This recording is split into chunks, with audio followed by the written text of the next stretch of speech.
முதல் வாசகம் இறைவாக்கினர் பாருக் நூலிலிருந்து வாசகம். அதிகாரம் 1 இறைவசனங்கள் 15 22 முடிய. அப்பொழுது நீங்கள் சொல்ல வேண்டியது, நம் கடவுளாகிய ஆண்டவருக்கு நீதி உரியது. ஆனால் நமக்கும் யூதாவின் மக்கள், எருசலேமின் குடிகள், நம் அரசர்கள், தலைவர்கள், குருக்கள், இறைவாக்கினர்கள், மூதாதையர்கள் ஆகிய அனைவருக்கும் இன்று போல தலைகுனிவுதான் உரியது. ஏனெனில் ஆண்டவர் முன்னிலையில் நாம் பாவம் செய்தோம். நம் கடவுளாகிய ஆண்டவருக்கு நாம் கீழ்ப்படியவில்லை. அவரது குரலுக்கு செவிசாய்க்கவில்லை.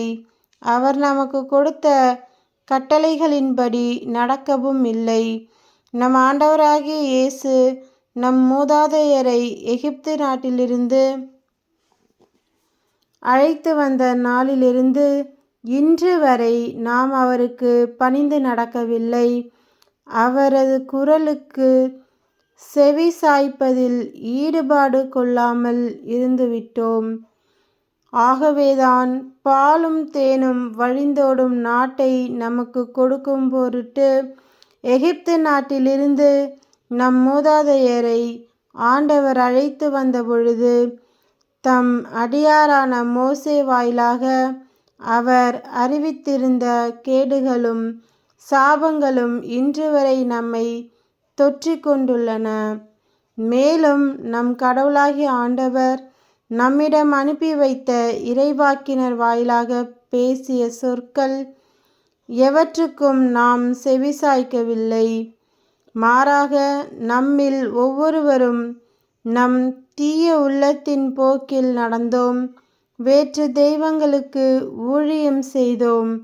நம் கடவுளாகிய ஆண்டவர் முன்னிலையில் தீயன புரிந்தோம். ஆண்டவரின் அருள்வாக்கு. இறைவா, உமக்கு நன்றி. நற்செய்தி வாசகம். புனித லூக்கா எழுதிய நற்செய்தியிலிருந்து வாசகம். அதிகாரம் 10 இறைவசனங்கள் 13 16 முடிய. கொராசின் நகரே, ஐயோ உனக்கு கேடு!